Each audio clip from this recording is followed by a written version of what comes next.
Hello दोस्तों, स्वागत है आपका online teaching platform Vashishtha Gurukulam में। पिछले इतिहास की क्लास में आप लोगों ने मुगल काल के अंतर्गत अकबर और जहांगीर के बारे में पढ़ा था। पिछले सभी इतिहास की क्लासेज का प्लेलिस्ट बनाकर वीडियो के नीचे डिस्क्रिप्शन में डाल दिया गया है, जिससे आप इतिहास को पढ़ सकते हैं और क्विक रिवीजन भी कर सकते हैं। साथ ही हमारे टेलीग्राम से जुड़कर इतिहास के महत्वपूर्ण प्रश्नों की श्रृंखला भी हल कर सकते हैं। आज की क्लास में हम शाहजहां तथा औरंगजेब के साथ साथ मुगलकालीन प्रशासन को भी पढ़ाएंगे। तो चलिए शुरू करते हैं। शाहजहां 1627 से 1657 ईस्वी तक इसने शासन किया था। 1592 में शहजादा खुर्रम शाहजहां का जन्म हुआ था। उसकी माता मारवाड़ शासक उदय सिंह की पुत्री जगत गोसाई थी। कौन थी? जगत गोसाई। शाहजहां ने अर्जुमंद बानो बेगम के साथ विवाह किया, जिसे उसने मलिका ए जमानी की उपाधि दी। किसके साथ? अर्जुमंद बानो बेगम के साथ विवाह किया था।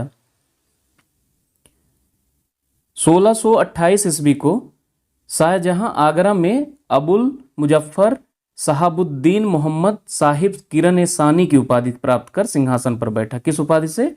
अब्दुल मुजफ्फर शहाबुद्दीन मोहम्मद साहिब किरण ए सानी की उपाधि से। अपनी बेगम मुमताज महल की याद में शाहजहां ने ताजमहल का निर्माण करवाया। आगरा में उसकी कब्र के ऊपर करवाया था। कहां पर? आगरा में। ताजमहल का निर्माण करने वाला मुख्य स्थापत्य कलाकार उस्ताद अहमद लाहौरी था। कौन था? उस्ताद अहमद लाहौरी। मयूर सिंहासन का निर्माण शाहजहां ने करवाया। किसने? शाहजहां ने। शाहजहां के शासनकाल को स्थापत्य कला का स्वर्ण युग कहा जाता है। क्या कहा जाता है? स्वर्ण युग स्थापत्य कला का। शाहजहां द्वारा बनवाई गई प्रमुख इमारतें कौन कौन सी थी? दिल्ली का लाल किला, दीवाने आम दीवाने खास, दिल्ली का जामा मस्जिद, आगरा का मोती मस्जिद तथा ताजमहल। शाहजहां ने 1638 ईस्वी में अपनी राजधानी को आगरा से दिल्ली लाने के लिए यमुना नदी के दाहिने तट पर शाहजहानाबाद की नींव डाली। शाहजहानाबाद की। शाहजहां के दरबार के प्रमुख चित्रकार मोहम्मद फकीर एवं मीर हासिम थे। कौन कौन थे? मोहम्मद फकीर और मीर हासिम थे। इसी के दरबार में वंशीधर मिश्र, कौन? वंशीधर मिश्र एवं हरिनारायण मिश्र नाम के दो संस्कृत के कवि थे। शाहजहां के पुत्रों में दारा सिकोह सर्वाधिक विद्वान था। कौन? दारा सिकोह। इसने भगवत गीता, योग वशिष्ठ, उपनिषद एवं रामायण का अनुवाद फारसी में करवाया था। किस भाषा में? फारसी में। 1657 में शाहजहां बीमार हो गया। उस समय दारा सिकोह आगरा का सूबेदार था और शुजा बंगाल का सूबेदार था तथा औरंगजेब दक्कन का और मुराद गुजरात का सूबेदार था। इन चारों भाइयों के मध्य उत्तराधिकार का युद्ध प्रारंभ हो गया। धर्मट का युद्ध 1658 ईस्वी में हुआ था, दारा और औरंगजेब के बीच में, दारा सिकोह और औरंगजेब के बीच में। इस युद्ध में दारा की हार हुई थी। अगला युद्ध है सामूगढ़ का युद्ध। 1658 ईस्वी में यह भी हुआ था, दारा और औरंगजेब के बीच में। इस युद्ध में भी दारा सिकोह की हार हो गई थी। अब अगला युद्ध है देवराई का युद्ध 1659 ईस्वी में, दारा और औरंगजेब के बीच। इस युद्ध में दारा सिकोह पराजित होने पर उसे इस्लाम धर्म की अवहेलना करने के अपराध में हत्या कर दी गई। किसकी? दारा सिकोह की। दारा सिकोह को शाह बुलंद इकबाल के नाम से भी जाना जाता है। किस नाम से? शाह बुलंद इकबाल के नाम से। अब आइए अगले शासक औरंगजेब के बारे में पढ़ लेते हैं। इनका कार्यकाल कब से कब तक था? 1658 से 1707 ईस्वी तक।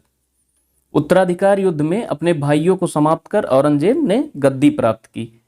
आगरा पर कब्जा कर जल्दबाजी में औरंगजेब ने अपना राज्याभिषेक करवाया तथा दूसरी बार जो राज्याभिषेक करवाया था उसने वो दिल्ली में करवाया था।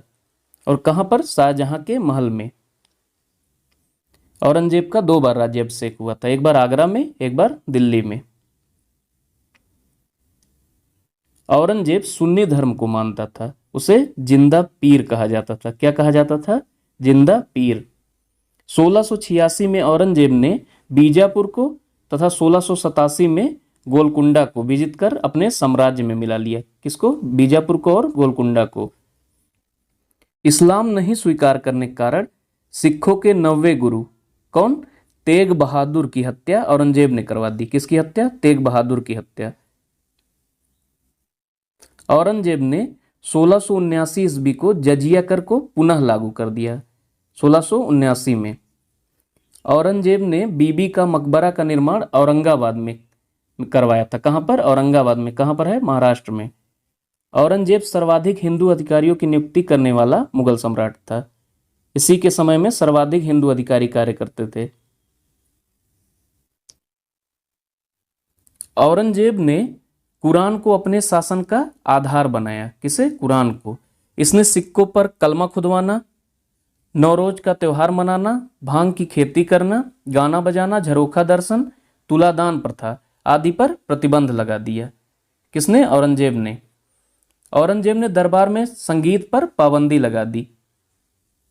भारतीय शास्त्रीय संगीत पर फारसी में सबसे अधिक पुस्तकें औरंगजेब के ही शासनकाल में लिखी गई। प्रतिबंध होने के बावजूद भी भारतीय शास्त्रीय संगीत पर सबसे ज्यादा पुस्तकें औरंगजेब के समय में ही लिखी गई।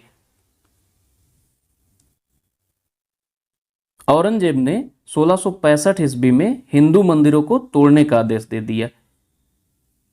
तोड़े गए मंदिरों में कौन कौन से मंदिर थे? सोमनाथ का मंदिर था, दूसरा बनारस का विश्वनाथ मंदिर था। औरंगजेब की मृत्यु 1707 ईस्वी में हुई थी। इसे खुलदाबाद, जो कहां पर है? रोजा में, जिसका वर्तमान नाम रोजा है, में दफनाया गया था इसको। फ्रांकोइस वर्नियर औरंगजेब के चिकित्सक थे। कौन? François vernier. अब आइए मुगल शासन व्यवस्था को देख लेते हैं। मंत्रिपरिषद को क्या कहा जाता था? विजारत कहा जाता था मुगल काल में। सम्राट के बाद शासन के कार्यों को संचालित करने वाला सबसे महत्वपूर्ण अधिकारी कौन होता था? वकील। कौन? वकील होता था। मीर बख्शी द्वारा सरखत नामक पत्र पर हस्ताक्षर के बाद ही सेना को हर महीने वेतन मिल पाता था। मीर बख्शी सरखत नामक पत्र पर हस्ताक्षर करता था, उसके बाद ही हर महीने सैनिकों को वेतन मिलता था। मीर बख्शी कौन होता था? यह सेना विभाग का प्रधान होता था। सद्र उस सद्र धार्मिक मामले से संबंधित विभाग का अध्यक्ष होता था। कौन? सद्र उस सद्र। मुख्य काजी काजी उल कुज्जात के नाम से जाना जाता था। यह न्याय विभाग का प्रधान होता था। किस विभाग का? न्याय विभाग का। प्रशासन की दृष्टि से मुगल साम्राज्य का बंटवारा सूबों में, सूबों का सरकार में, सरकार का परगना में या महल में, परगना का जिला में, जिला का ग्राम में बटा था। प्रशासन की सबसे छोटी इकाई ग्राम थी। कौन थी? ग्राम थी। अब आइए मुगल काल के प्रमुख अधिकारी और उनके कार्यों को देख लेते हैं। सूबेदार प्रांतों में शांति स्थापित करवाता था। दीवान प्रांतीय राजस्व का प्रधान होता था। बख्शी प्रांतीय सैन्य का प्रधान होता था। और आमिल जिले का प्रमुख राजस्व अधिकारी होता था। सिकदार परगने का प्रमुख अधिकारी होता था।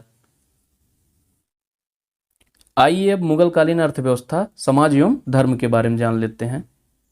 मुगलों की आय का मुख्य स्रोत भू राजस्व था। क्या था? भू राजस्व था। भू राजस्व निर्धारण की 3 पद्धतियां उस समय चलती थी। कौन कौन सी? गल्ला बख्शी, कनकूत और जप्ती पद्धति प्रचलित थी उस समय। शेर शाह ने भूमि की उत्पादकता के आधार पर वर्गीकरण किया था। 16वीं शताब्दी में पुर्तगाली तंबाकू को भारत लाए। सिक्के उस समय कौन से चलते थे? मुगल कालीन अर्थव्यवस्था का आधार उनके चांदी के सिक्के थे। कौन से सिक्के? चांदी के सिक्के थे। चांदी का रुपया, तांबे का दाम शेरशाह ने चलवाया था। किसने? शेरशाह ने। आइए अब मुगल कालीन धार्मिक नीति के बारे में जान लेते हैं। अकबर की धार्मिक नीति सुलह कुल पर आधारित थी।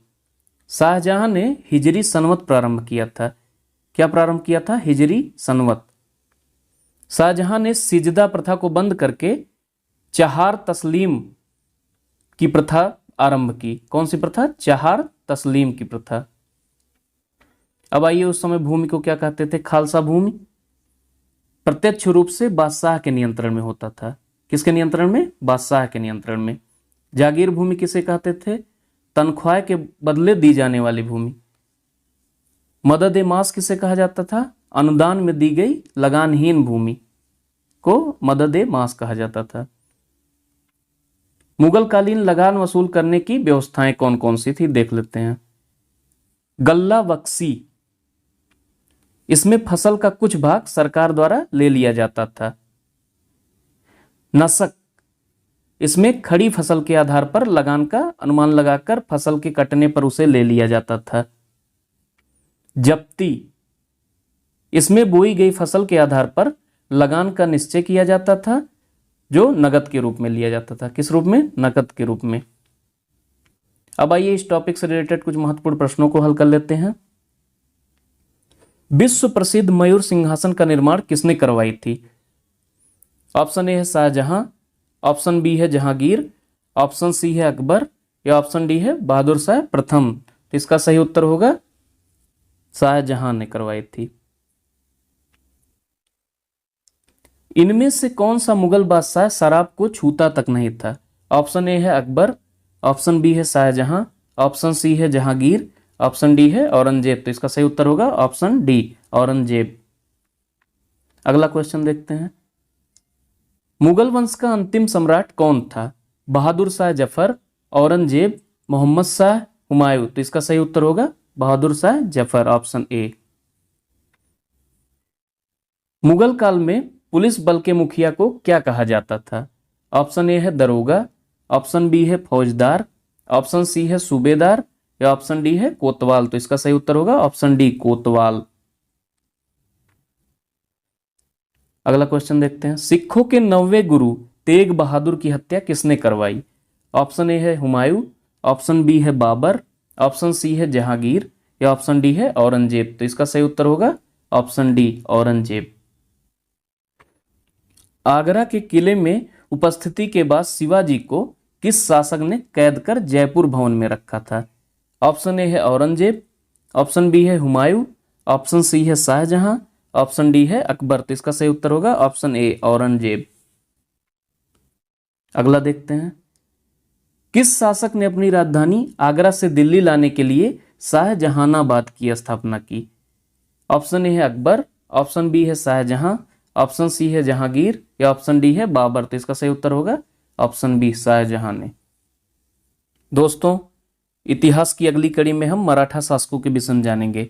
आप अगले वीडियो को जरूर देखिएगा। इस वीडियो को लाइक करें और ज़्यादा से ज़्यादा शेयर करें ताकि और भी विद्यार्थियों को इसका लाभ मिल सके। चैनल को सब्सक्राइब कर लें ताकि अगला वीडियो आप तक तुरंत पहुंच सके। धन्यवाद।